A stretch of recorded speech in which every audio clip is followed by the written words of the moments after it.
Hey guys, what's going on? It's Calvin Stort, broker owner of Stort Real Estate. I hope you guys have had an awesome week. This week has been amazing for me over here on my end. Man, I've had so many people ask me, how much does it really cost to buy my first house? Well, of course, everything depends on your sales price. Everything depends on each transaction. There are a lot of variable costs. But here are a couple quick costs that can outline pretty much any transaction, and I think you guys will be amazed.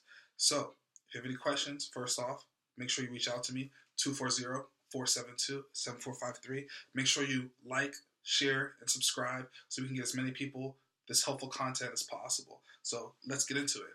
And like I mentioned before, I think you're going to be surprised.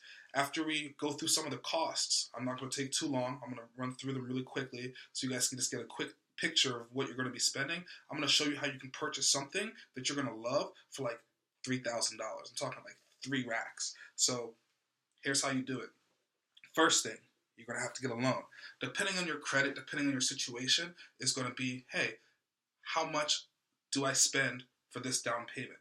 You have a couple different options. I have lenders who have a 1% down program. These percentages are based off of sales value of the property. So we have a 3% down program, 3%, 5% down program, 20% down program, and many, many more. Some of the most common ones that I find that I'm using are the 1%, 3%, and 5% down programs. That's a very great way for people to be able to purchase property and get in there with putting like nothing at the table coming forward. So a lot of those programs also are based depending on your credit history. You have to have a decent score to qualify for the best programs. But, cash always talks. So if your credit isn't the best, spend a little bit more money and maybe they can work with you a little bit better. So another thing you have to pay, you're going to have to pay taxes. Of course, the government wants their money when you sell anything or when you buy anything. So there are a couple charges that are associated with the actual transaction. Basing these numbers off Montgomery County, Maryland. So numbers definitely vary by state, by county, by jurisdiction of what you're going to be paying. So let's just say you're in Montgomery County, you have a county transfer tax of like 1%. So 1% of sales price is going to be, the taxes. And, there's a state transfer tax of 0.5%. It's 0.5% of the transaction added to that because you're transferring the property from one person to another.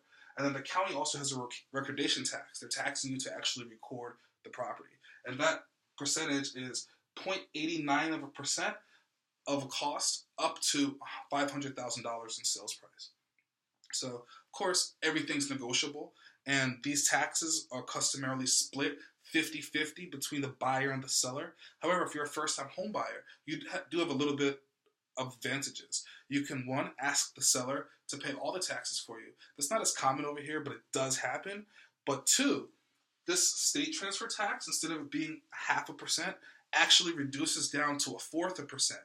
And the seller has to pay their fourth of it, but your fourth is alleviated. The government gives you a free pass on that. The state gives you a free pass if this is the first time you've ever purchased in Montgomery County.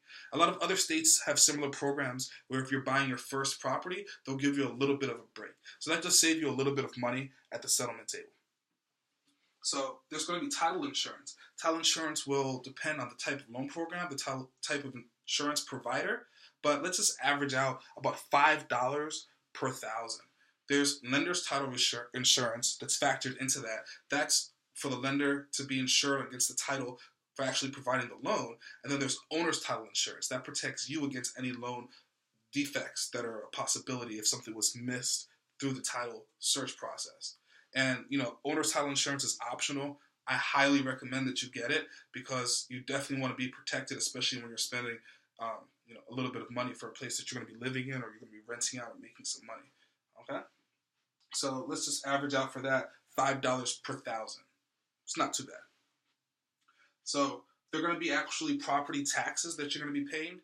Those are paid on a half a year or a yearly basis. What your lender does in the beginning, though, is they escrow about 10 months, sometimes 6 months, worth of those payments, and they put that in an escrow account. So each month when you're making your monthly mortgage payment, more money gets added to the escrow account, and when those taxes are due, your lender just goes ahead and sends them in for you.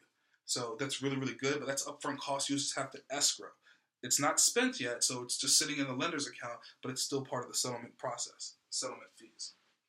So additional to that, there's homeowners insurance that you're going to be buying for the property. And each month you're going to have to pay, which comes out of the mortgage payment that you pay each month, homeowners insurance. They escrow about 2 months of that just to make sure they have a little bit of a cushion and it's paid ahead of time because they don't ever want you to default on any of those payments because they don't want you to be dropped with insurance, you know?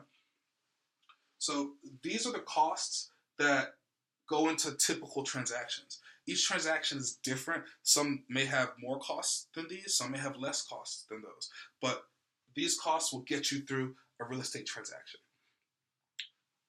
Out of pocket at settlement, these are the items that you'll be paying for. Of course, there are other fees depending on what you can do that go to vendors, and you'll be writing them checks separately throughout the process and its settlement, such as if you were to get a home inspector, which I highly suggest that you get a home inspection. Home inspector is going to want their money date of inspection whether you buy the house or not. So average out like $500 for that. It's probably going to be a little bit less than that depending on your inspection company, but it's good to have that cushion. Another fee that is going to be paid is to the appraiser. When the bank sends out the appraiser to get the actual estimated value of the property, the appraiser is a third-party company. They're going to be paid no matter if you buy the house or not. So you're going to have to pay about $450, $500 for them too in the beginning. And then your real estate agent or broker. Everybody has a different agency agreement with their real estate provider. I highly suggest that if you're going to use a real estate agent to help you in a transaction, that you go with somebody who's a real estate broker, because real estate brokers versus real estate agents, the difference is brokers have to take a lot more hours of coursework in order to make sure that they understand the entire real estate transaction, then they're providing the highest level of care. Every 2 years or every 3 years, whenever they're renewing their license, they have to take a lot more continuing education to make sure that they're up to date on all the policies that happen. So when you're working with a real estate agent, they just did the bare minimum training just to get their real estate license. You don't know if they've taken additional coursework or not, if they actually know what they're doing throughout the transaction. And real estate brokers, we have to actually be in business for many years and do transactions in order for us to get our real estate broker's license. Anybody can become an agent, whether you're doing transactions or not, whether you've been in business yesterday or today. So when you're having somebody represent you, especially starting off, you want to make sure that they know exactly what they're doing, then they can get you all the best terms and conditions throughout the whole process. But the fee for them will be negotiable. A lot of times, the seller is going to be paying and offering a commission to the real estate agent to bring them a buyer to the property. So you as the buyer might not even have to pay anything. But like I said, everything is 100% negotiable. Those are conversations you're going to have at the beginning of the process with your real estate agent. It shouldn't come up at the last minute. It shouldn't be a surprise. So, like I mentioned before, this is the fun part. I'm going to tell you how you can actually purchase a property for like $3,000. Okay, so check this out. This is a scenario that actually happens more than you be aware of. So a lot of people actually are looking for their first property, just starting off in life, or they're, never just owned a property before. They might have just rented, live with family, and now they're trying to buy something. Let's just get my feet wet. Let me step into the real estate market, okay?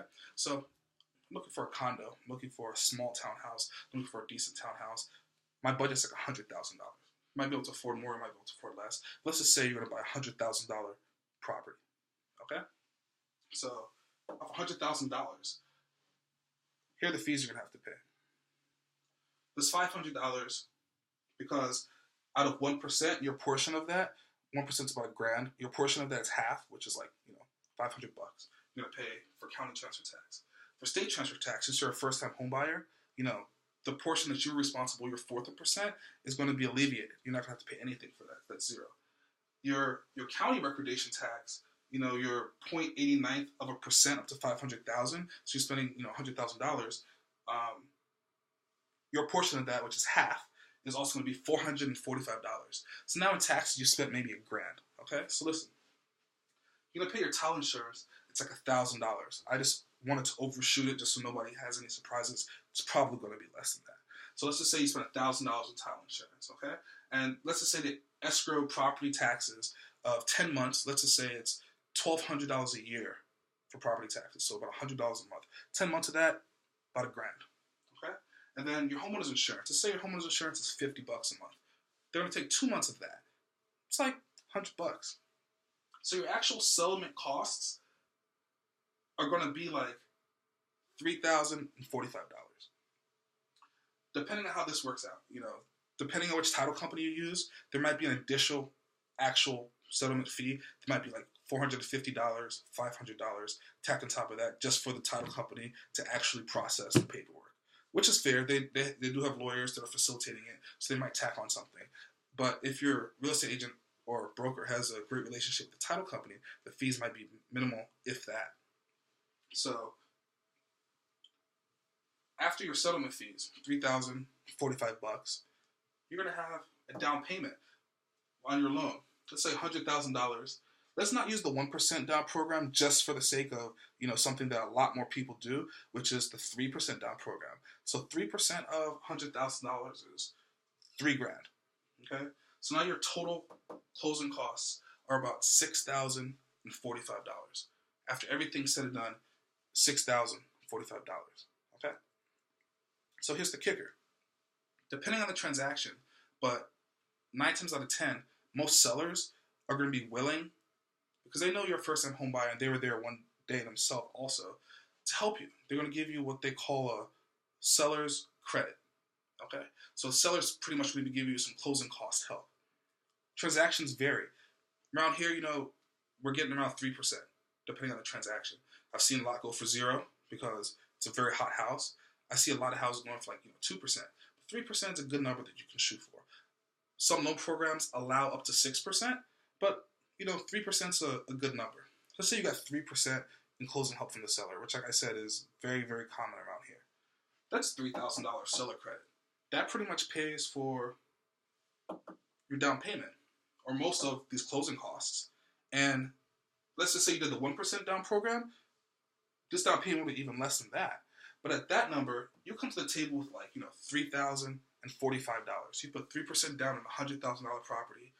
You put $3,000 out of your pocket into the transaction, and now you have a new home. So every single month, you're not paying rent anymore. You're actually paying your mortgage. And 9 times out of 10, owning a property and paying a mortgage is actually cheaper than paying rent for something of the comparable size and value. So you definitely want to think about buying something. There's no excuse why you should not be in a property right now. And this is just one transaction that I outlined. Like I said, everybody's transaction is different. These numbers could vary. Some can be higher. I've seen a lot actually lower than this. But for a $100,000 property, it's not uncommon for you to get in there for $3,000, $4,000, which is a very, very good number. Seeing that now you hopefully have equity in the property. If you don't have it instantaneous, you'll be building equity as you pay down your value. And it helps you in the long run establish a nice financial basis.